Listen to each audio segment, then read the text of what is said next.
Welcome to Pomodoro Joe for Friday, April 21st, 2023. Today we're doing LeetCode problem 879, Profitable Schemes. This is a hard problem. There is a group of N members and a list of various crimes they could commit. The ith crime generates profit index I and requires group index I members to participate in it. If a member participates in one crime, that member can't participate in another crime. Let's call a profitable scheme any subset of these crimes that generates at least min profit profit, and a total number of members of participating in that subset of crimes is at most n. Return the number of schemes that can be chosen. Since the answer may be very large, return it modulo 10 to the 9th plus 7. Okay, so this is going to be somewhat tricky, but the nice part about this one is it doesn't depend on the ordering. So we can think of this as a binary tree, actually. You have a bunch of crimes that generate profit, and you either do the crime or you don't. Those are your only choices. So you can think of those crimes as nodes in a binary tree. If you go to the left, it means you haven't done the crime, and then you branch out from there. Or you go to the right, meaning you have done the crime, and then you branch out from there. To the next crime, you either do that one or you don't do that one. So for any crime, you either go left and you don't do the crime, or you go right and you do the crime. Okay, so with that, we will put 25 minutes on the Pomodoro timer and get started. So I'll attempt to do this one recursively, but I don't know if it will work out. So let's check it out. We'll have some result and we'll set it to 0 to start, and then we will return our result. Okay. So now let's write a recursive function.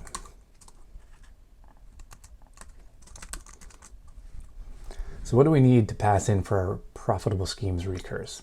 Well, we need to know which crime we're on, so we'll have some index. So you've either done the crime or we haven't. And what else will we need? Well, we'll need to know how many members we have left. So we'll call it remaining n. So that's how many n members we have remaining, and then we need to know how much profit we still need to make, so I'll call that remaining profit. Okay, so this will tell us which crime we're currently trying to decide whether or not we're going to do. That's our index. And then we need to know how many members we still have left, and we need to know how much profit we still need to make for this to be a profitable scheme. So let's start out with our base cases here. And our first base case is this index. So if our index is greater than, let's create a helper out here. We'll have max index, and that's going to equal the length of our either group or profit, doesn't really matter, they should be the same. The length of our group minus 1.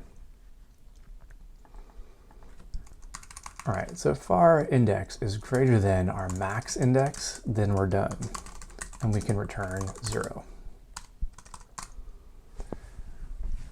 What's the next base case? Let's see. If our profit is less than 0, well, we still need to know if we can do this one. So we need to know how many people we have remaining. This might be our only real base case. We could probably check to see if remaining is greater than 0 and early out, but let's do the basic stuff first. So if we don't have any more crimes or schemes that we can attempt, then we'll return 0. Otherwise, we have two options. So we have option 1, and that's let's not do this crime and let's just move on to the next one. So let's see. So that's just going to say we're not doing this crime, so we'll just go to the next index, and we don't need to change our numbers of remaining members or remaining profit because we haven't done this crime, so we didn't make any profit and we didn't use up any of our members.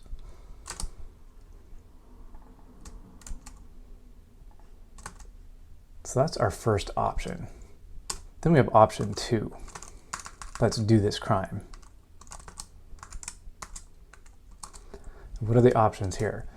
Well, we can only do this crime if we have enough members remaining. So let's start out saying option 2 is 0. We might not be able to do this crime. Now let's check. Do we have enough members? Let's actually grab some information before we do this.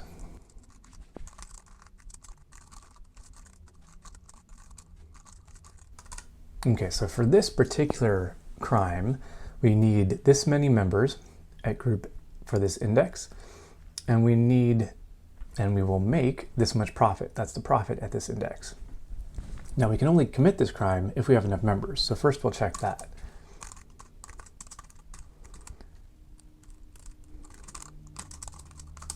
All right, so if our remaining members are greater than or equal to the members that we need, then we could commit this crime.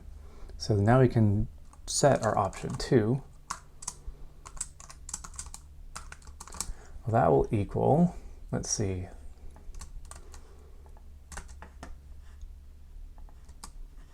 we'll do the recursive call. So we'll go to the next crime, and our remaining n has to be reduced. So now we change this. We'll call this new remaining n.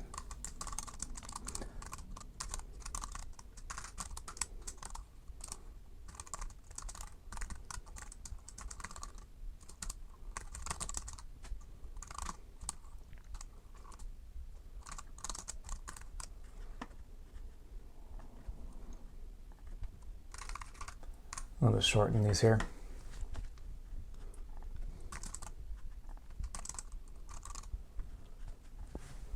All right, so option 1, we don't do this crime, so we just move on to the next index with the same remaining n and remaining profit.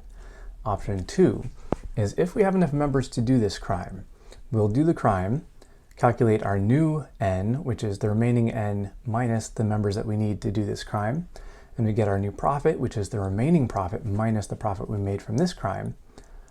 And then we do our recursive call saying, we've done this one, this is our new n and our new profit. Now, one thing we can do here is we've actually committed this crime. So if this crime gave us enough profit that we surpassed the min profit, we can add 1. So we actually need to do something here. We can say option 2 can equal 1 if our new profit is less than or equal to 0. That means we made enough profit to meet our min profit requirement. Otherwise, we haven't, so our current option is 0. And then this option will actually be plus equals. All right. Now at the very end here, we'll need our initial recursive call, and then we need to do this modulo that it requires. So let's start this off by saying our result is going to be equal to our recurse, but we're going to start at index 0. Our remaining n is just our starting n.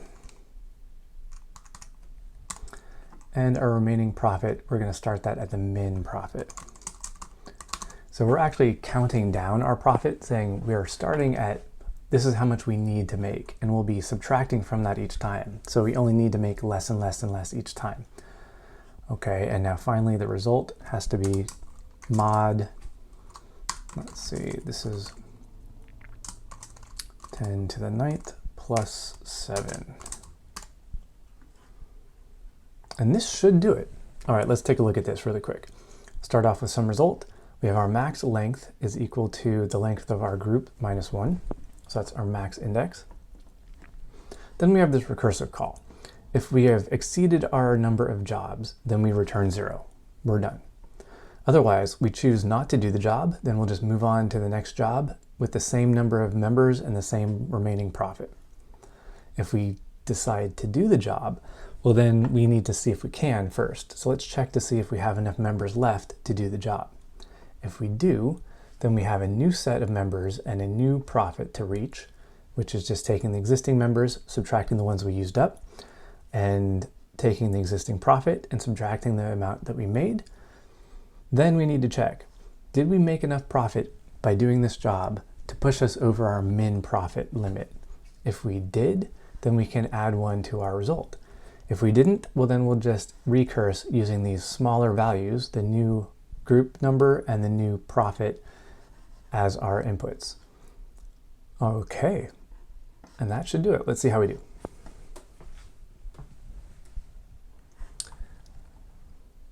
Oh, I forgot the return from this function.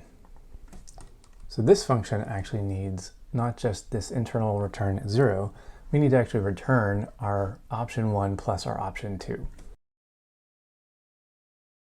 All right, so our return value from our internal recursive function is actually how many can we get from doing option 1 if we skip doing this particular job?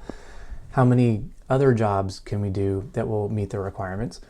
And if we do this job, how many jobs can we do that will meet this requirement? So we had option 1 and option 2. Okay. All right, seems to work. Let's see how we do.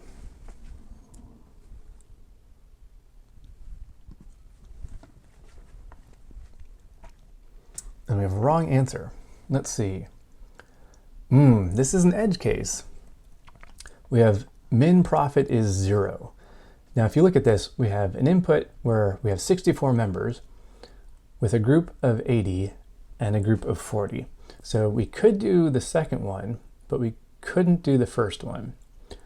Now, this is telling us we gave an output of 1, which I think technically should be right. But this is saying it's expecting 2. Now, I don't know. It doesn't say here. Let's see if we can check this out. A profitable scheme, any subset of these crimes that generates at least min profit. And the total number of members participating in that subset of crimes is at most n. So I actually think 1 is the right answer here, because we could do this one, the second crime. The first crime we couldn't actually do because we didn't have enough members to do it.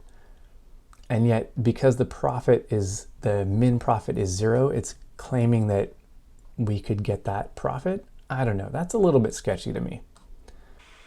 Okay, so I spent way too long trying to figure out this edge case.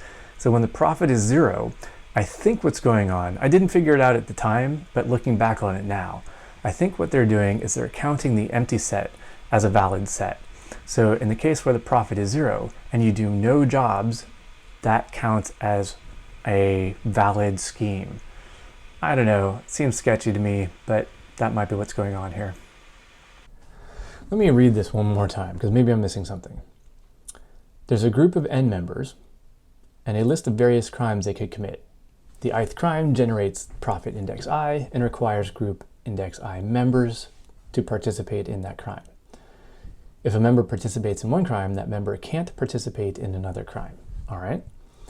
Let's call a profitable scheme any subset of these crimes that generates at least min profit profits. And the total number of members participating in that subset of crimes is at most n. Return the number of schemes that can be chosen, since the answer may be very large, blah, blah, blah. Yeah, so this doesn't make any sense to me. So if you've got this test case where you have 79 people, but all of the schemes require 80 except for 1, you should be able to do this 1, and that's the only subset you can do. And yet they're giving an answer of 2. So, I don't know, man.